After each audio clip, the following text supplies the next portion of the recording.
Você já ouviu falar na história de Jó? A história desse homem nos ajudará a responder uma das perguntas mais integrantes da história humana.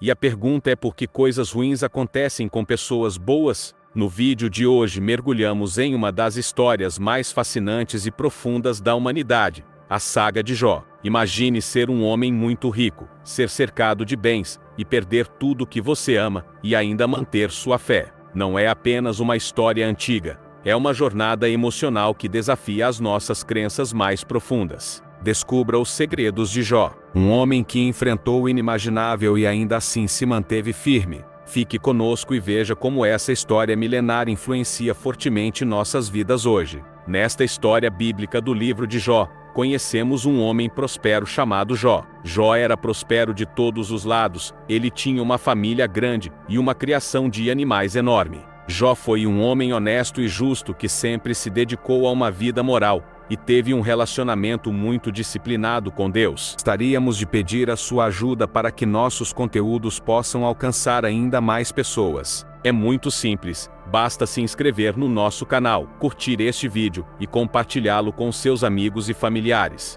Essas ações fazem toda a diferença e nos ajudam a continuar produzindo vídeos de qualidade para você. Os filhos de Jó faziam festas em casa nos seus aniversários e convidavam as 3 irmãs para comer e beber.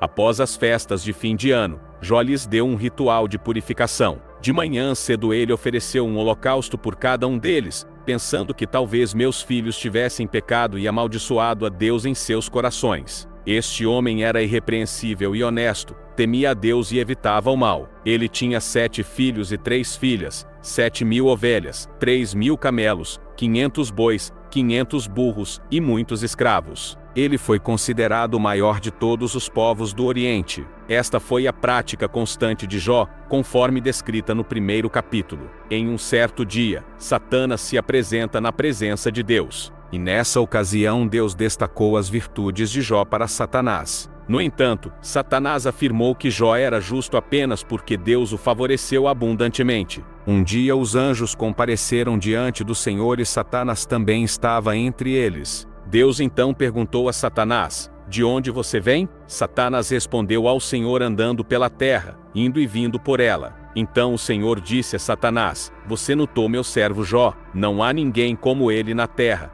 um homem justo e irrepreensível que teme a Deus e evita o mal." Jó teme a Deus sem razão, respondeu Satanás. "Você não o protegeu, sua casa e tudo o que ele possui? Você abençoou tudo o que ele faz, e suas ovelhas e bois se espalharam por toda a terra." Esses diálogos entre Deus e Satanás são descritos em Jó capítulo 1. Satanás desafiou Deus, dizendo que se lhe fosse permitido causar sofrimento a Jó, ele mudaria e amaldiçoaria a Deus. Deus permitiu que Satanás tentasse Jó para testar esta afirmação ousada, mas proibiu de tirar a vida de Jó. "Mas estenda as mãos e ataque tudo o que ele tem, e ele certamente o amaldiçoará na sua cara", disse o Senhor a Satanás. "Tudo bem, então, tudo o que ele tem está em seu poder, mas não coloque a mão nele." Podemos ver esse relato em Jó capítulo 1. Um dia, quando os filhos e as filhas de Jó estavam festejando e bebendo vinho na casa de seu irmão mais velho, um mensageiro chegou a Jó e disse: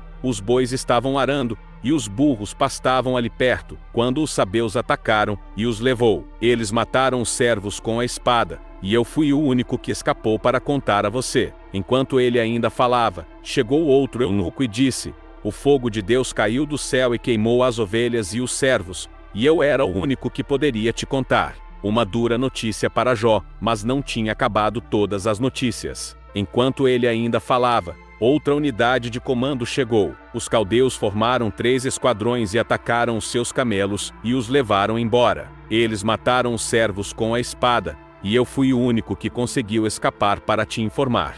Enquanto ele ainda falava, chegou outro eunuco e disse: "Seu filho e sua filha estavam festejando e bebendo vinho na casa do irmão mais velho, quando de repente veio um vento forte do deserto e atingiu os 4 cantos da casa. Ele caiu sobre eles e eles morreram. Fui o único que fugiu para te contar isso." Esses eventos trágicos são descritos nos versículos 13 a 19 do capítulo 1. Situação desesperadora. Então Jó rasgou suas roupas e raspou a cabeça, mas ainda assim louvou a Deus em suas orações. Então Jó levantou-se, rasgou as suas roupas, raspou a cabeça, prostrou-se e disse: No saí do ventre de minha mãe, e no irei. O Senhor deu e o Senhor tirou. Louvado seja o nome do Senhor. Antes de continuarmos esse vídeo, gostaria de fazer uma pergunta para você que está assistindo esse vídeo. Como você reagiria diante de uma situação como essa? Bem, a verdade é que a história ainda não acabou. A saca para provar a integridade de Jó ainda continua.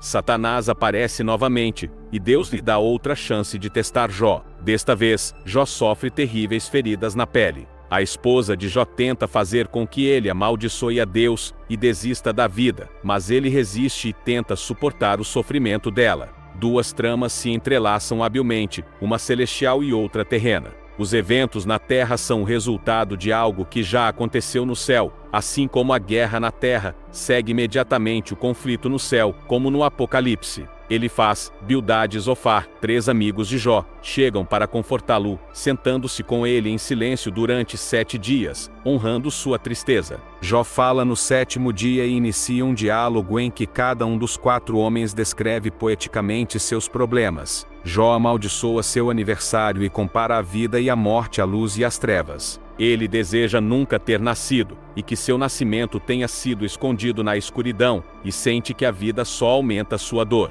Elifaz responde que Jó, que costumava consolar os outros, agora admite que nunca teve consciência do sofrimento deles. Elifaz conclui que a dor de Jó deve ser devida a alguns de seus pecados, e aconselha Jó a buscar o favor de Deus. Bildade e Zofar concordam que Jó deve ter feito algo errado para provocar a justiça de Deus, e argumentam que ele deveria tentar mostrar um comportamento mais inocente. Bildade sugere que os filhos de Jó trouxeram a morte sobre si mesmos. Pior ainda, Zofar dá a entender que cada erro que Jó comete merece muito mais sofrimento do que aquele que recebeu. Jó responde a todos esses comentários. Jó não aceitou a crítica dos amigos e então decide falar com Deus. Ele disse: Quero falar com o Todo-Poderoso e defender minha causa diante de Deus. No entanto, você me honra com mentiras. São todos médicos inúteis. Jó pergunta por que Deus julga as pessoas de acordo com suas ações, quando ele pode facilmente corrigir ou perdoar essas ações. Jó está confuso sobre como o homem pode satisfazer plenamente a justiça de Deus,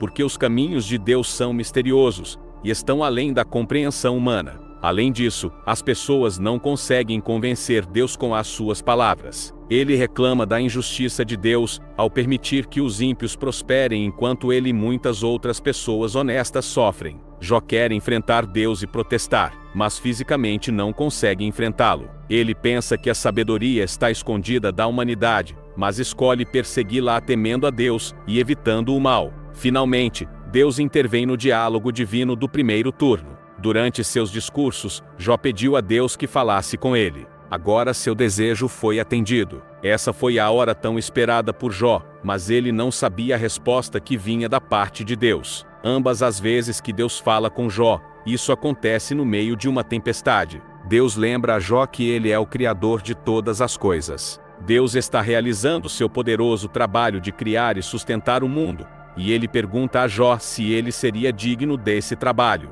Ele conclui perguntando se Jó pode julgar, dizendo que não é razoável que Jó acredite que Deus deveria se explicar a ele. Finalmente, Jó responde que não vale nada. Como posso te responder? Coloquei a mão na frente da boca, falei uma vez, mas não tenho resposta. 2 vezes, mas não direi mais nada. Na segunda rodada, Deus não fala de si mesmo como o Criador, mas de suas 2 criações. O discurso é novamente cheio de humor. Ele pergunta a Jó o que pensa sobre o hipopótamo, o gigante e o crocodilo Leviatã, como se esses animais incríveis tivessem as respostas para os grandes problemas da vida. Jó é lembrado de que ele não entende Deus nem o mundo animal, muito menos o mundo moral. Então a questão de Deus é: por que você está tentando discutir comigo? Jó responde que Deus é onisciente, e nenhum de seus planos pode ser frustrado. Agora ele percebe que seu questionamento a Deus foi completamente inapropriado, e ele se despreza e se arrepende nas cinzas e no pó. Embora o encontro com Deus seja humilhante e confrontador para Jó, o cerne do problema de Jó é resolvido quando ele se conecta com Deus.